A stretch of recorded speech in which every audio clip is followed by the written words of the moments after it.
Hello students, welcome back to my channel. Vishal Gupta आपका teacher. कैसे हो आप सब स्टूडेंट्स? इस वीडियो में हम डिस्कस करने वाले हैं difference between revaluation account and realization account. सबसे पहले बच्चों मैं आपको एक चीज़ बता दूं, ये डिफरेंस बहुत इंपॉर्टेंट है रीवैल्यूएशन और रियलाइजेशन का। इसकी जनरल एंट्रीज तो आपको पता अलग से ही है, लेकिन आपको इसके कंसेप्ट को अंडरस्टैंड करने के लिए अच्छे तरीके से इसके डिफरेंस को समझना बहुत ज़रूरी है।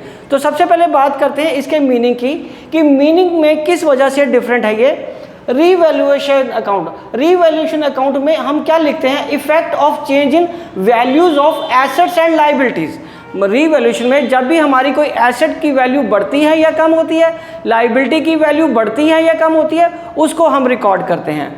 और रियलाइजेशन अकाउंट में it shows realization of assets and liabilities, मतलब जब भी हम कोई एसेट या लायबिलिटी रियलाइज करते हैं at the time of dissolution of firm. Realize करने का जो सिंपल मतलब हम कह सकते हैं कि हमने बेच के लायबिलिटी पे करना, इस प्रोसेस को हम क्या बोलते हैं? रियलाइजेशन। ठीक है स्टूडेंट्स, चलिए सेकंड है किस वक्त बनाई जाती है? ये बनाई जाती है बच्चों रिकॉन्स्टिट्यूशन ऑफ फर्म में। रीवैल्यूएशन अकाउंट कब बनता है? रिकॉन्स्टिट्यूशन ऑफ फर्म में। उसका मतलब क्या हुआ? ये बनेगा change in profit sharing ratio among existing partners के केस में। Number 2 admission of a new partner. Number 3 retirement of A partner. Number 4 death of the partner में भी कई बार ये आपको एडजस्टमेंट्स करने को आ जाती हैं। और ये जो डिसोल्यूशन ऑफ फर्म के समय बनती है, मतलब जब dissolution of a partnership firm ही बंद हो रही है, उस वक्त ये रियलाइजेशन अकाउंट बनता है। ठीक है स्टूडेंट्स, चलिए अब हम तीसरे की बात करते हैं ऑब्जेक्टिव की। बच्चों मैं ऑब्जेक्टिव की अगर बात करूं तो रीवैल्यूएशन अकाउंट क्यों बनता है? To give effect of change in the values of assets and liabilities to old partners. Objective क्या है रिवैल्यूएशन अकाउंट बनाने का? कि जो भी इफेक्ट आया है एसेट्स के बढ़ने या कम होने का, लायबिलिटीज के इंक्रीज होने का या डिक्रीज होने का, उसका जो इफेक्ट है वो पार्टनर्स को, ओल्ड पार्टनर्स को देना है। और रियलाइजेशन का to find out the net gain और loss on realization of assets and liabilities. तो इसका ऑब्जेक्टिव क्या है? नेट क्या हमें फायदा या नुकसान हुआ है सारी एसेट्स को बेच के लायबिलिटीज पे करने पे। ठीक है स्टूडेंट्स, उसके बाद हम बात करते हैं फोर्थ की। तो रीवैल्यूएशन अकाउंट में ओनली चेंज्ड वैल्यूज ही रिकॉर्ड होती हैं।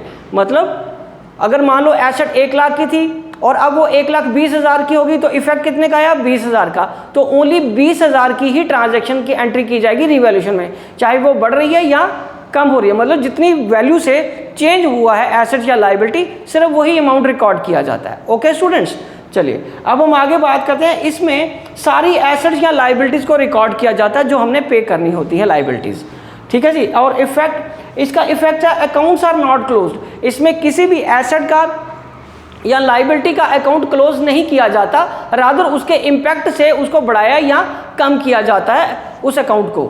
और यहाँ पे रियलाइजेशन बनाते वक्त हम सारे एसेट्स या लायबिलिटीज के अकाउंट्स को क्लोज कर देते हैं, क्योंकि फर्म तो क्लोज हो ही रही है, डिसॉल्व हो ही रही है।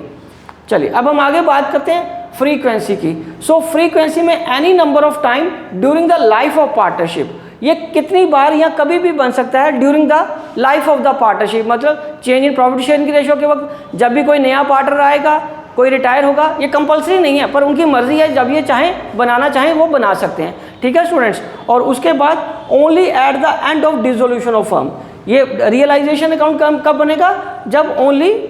जब डिसॉल्व हो रही है फर्म, जब फर्म बंद हो रही है, सिर्फ उसी वक्त बनेगा। ठीक है स्टूडेंट्स, ये बहुत ही इंपॉर्टेंट डिफरेंस है, आपको इसको अच्छे तरीके से याद करना है। इसको ये मत समझिए कि ये थ्योरी का पोर्शन है तो इसको पढ़ने की ज़रूरत नहीं है। आपको अच्छे तरीके से पता है कि इनको पढ़ने के बाद आप अच्छे तरीके से इनके डिफरेंस को तो समझोगे, इसका मतलब भी समझोगे, और आप क्वेश्चंस को अटेम्प्ट करने में भी ये आपको सहायता देगा। So wishing you good luck.